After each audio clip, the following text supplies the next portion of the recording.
है वो ईश्वर के प्रति, देश के प्रति, मानवता के प्रति इतना ही प्रेम रखकर पुकारेगा।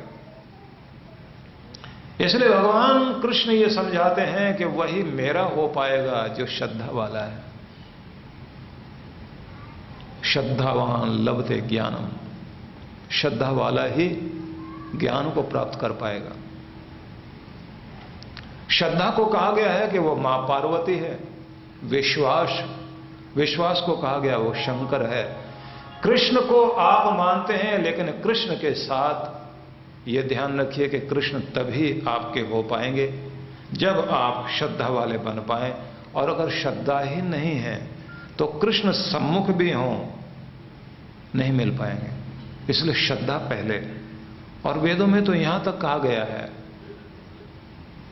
श्रद्धाम प्रातर्हवामहे, प्रभात में उठकर श्रद्धा को निमंत्रण दो कि हे श्रद्धा, हम तुम्हें प्रभात में पुकारते हैं। भगवान कृष्ण ने तो यह भी कहा कि कोई भी व्यक्ति कैसा है, उसकी पर्सनैलिटी कैसी है, उसका व्यक्तित्व कैसा है, जैसी जिसकी श्रद्धा होती है वैसा ही उसका व्यक्तित्व होता है। तो श्रद्धा आपको भगवान के निकट लेकर जाएगी। जिनके अंदर श्रद्धा थी उन्होंने खोज लिया, उन्होंने भगवान को भी पा लिया, उन्होंने गुरु को भी खोज लिया। गुरु के नजदीक लोग जाते हैं। गीता में भगवान कहते हैं तत्विद्धि प्रणिपातेन, उनके पास जाकर ज्ञान अर्जित करो, सदगुरु के पास, लेकिन प्रणिपातेन, प्रणाम करके, पूरी तरह सिर झुकाकर प्रणाम करके, श्रद्धा वाले बनकर। और एक बार गुरु के हो जाओ तो फिर दुनिया इधर से उधर हो जाए, फिर हिलना नहीं। एक बार टिक जाओ फिर पूरी तरह समर्पित हो जाना। कुछ लोगों की आदत होती है, आज मेरी बात सुन रहे हैं तो बहुत अच्छा लग रहा है, प्रभावित हो रहे हैं, कल कोई और आएंगे उनको देखकर प्रभावित होंगे। एक बूढ़ी माता एक बार हमको मिली, उसने कहा कि आपको सुन के इतना अच्छा लगता है, मेरा तो मन करता है कि बस आपको गुरु बनाऊं। मैंने कहा अच्छा। तो उसने कहा कि अब कल मंत्र दे देना। मैंने कहा पहले और कोई गुरु किए थे क्या? बोले 6 करे थे लेकिन वो तो रहे नहीं। मैंने कहा अच्छा तो क्या हुआ? बोले जो पहली बार गुरु किया था ना वो 6 महीने में ही पहुंच गया था ऊपर। मैंने कहा फिर? बोले दूसरा 1 साल के बाद मैंने किया, पर वो भी साल भर ही चला।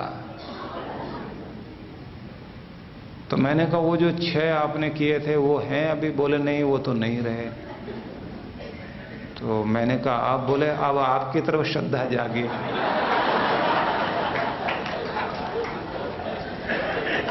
और मैंने भी उनसे हाथ जोड़ के कहा माता आप किसी और को ढूंढिए, मैं अभी, समझ गए ना आप लोग? क्योंकि जिसको भी गुरु किया उसी को पार उतार दिया उसने। न जाने क्या श्रद्धा भक्ति रही होगी।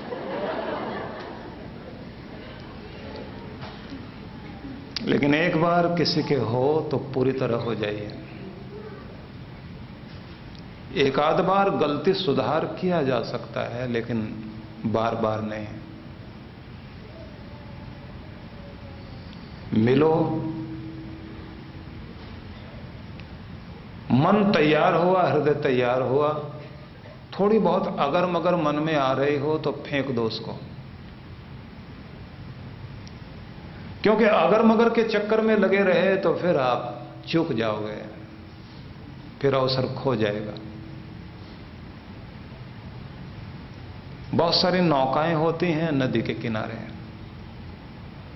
एक को चुनना होता है। एक पर ही बैठ गए वही पार लगा देगी।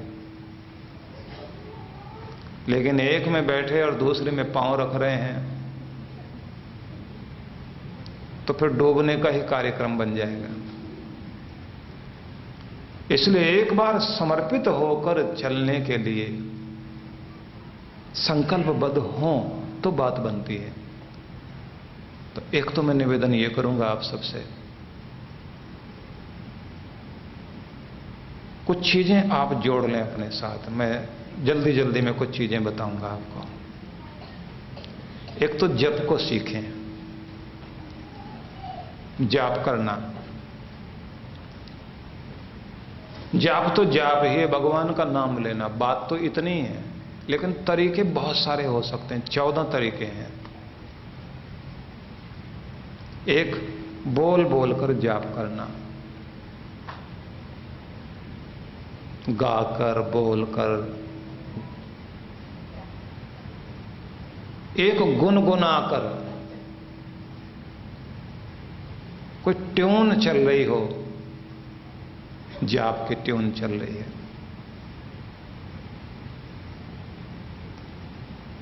लगता हो कि आप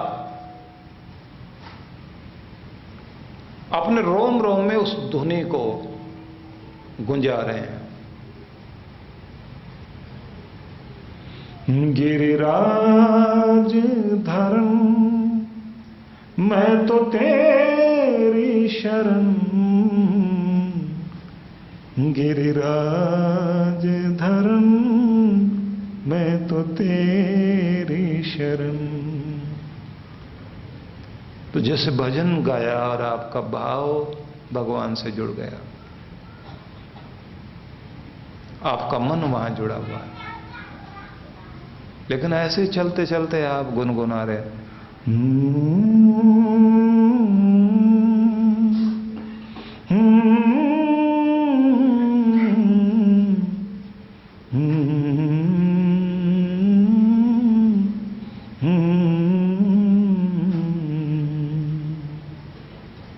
तो गा तो नहीं रहे फिर भी गा रहे हो, बोल नहीं रहे हो फिर भी बोल रहे हो। एक ऐसी खुशी जो अंदर छिपी है बाहर प्रकट होना चाहती है। बोलकर, गुनगुनाकर, प्रदक्षिणा जप, परिक्रमा करते हुए मंदिर की परिक्रमा कर रहे हैं और अंदर अंदर जाप चल रहा है। नित्य जप, नैमित्तिक जप, नित्य प्रति का जप, किसी के निमित्त जप। बच्चा ठीक हो जाए, उसकी पढ़ाई ठीक हो जाए, पति ठीक हो जाए, फलाना ठीक हो जाए, घर में खुशियां आ जाए। एक माला अपने नाम की, एक माला दूसरे के नाम की। माला लेकर के जाप करना, बिना माला के जाप करना। माला हाथ में लेकर ध्यान रखना, जिस उंगली से माल गिनते हो उससे माला नहीं चलानी। बीच वाली 2 उंगलियां, मिडिल और ये रिंग फिंगर, इन दोनों का प्रयोग आप माला के लिए कीजिए। जो इंडेक्स फिंगर है इसे जरा दूर रखिए। ये दुनियादारी के लिए, किसी की तरफ उंगली उठाते हैं तब भी यही करते हैं ना, और किसी को उंगली दिखाते हैं तो भी यही चलता है, और किसी को डांट जाए, बैठ जाओ बैठ जाओ, खड़े हो जाओ, चले जाओ, तो ये सब यही करती है।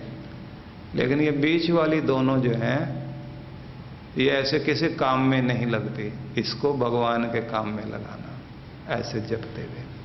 माला से जपना। एक जप होता है उपांशु जप, होठ हिलें। जैसे प्यार की कोई बात अपने दोस्त को आप कान में कह रहे हो, जैसे मां से कोई चीज मांगने के लिए बच्चा कान में बुदबुदाए, मुझे ये चाहिए, ऐसे प्यार से भगवान को पुकारो। होठ हिलें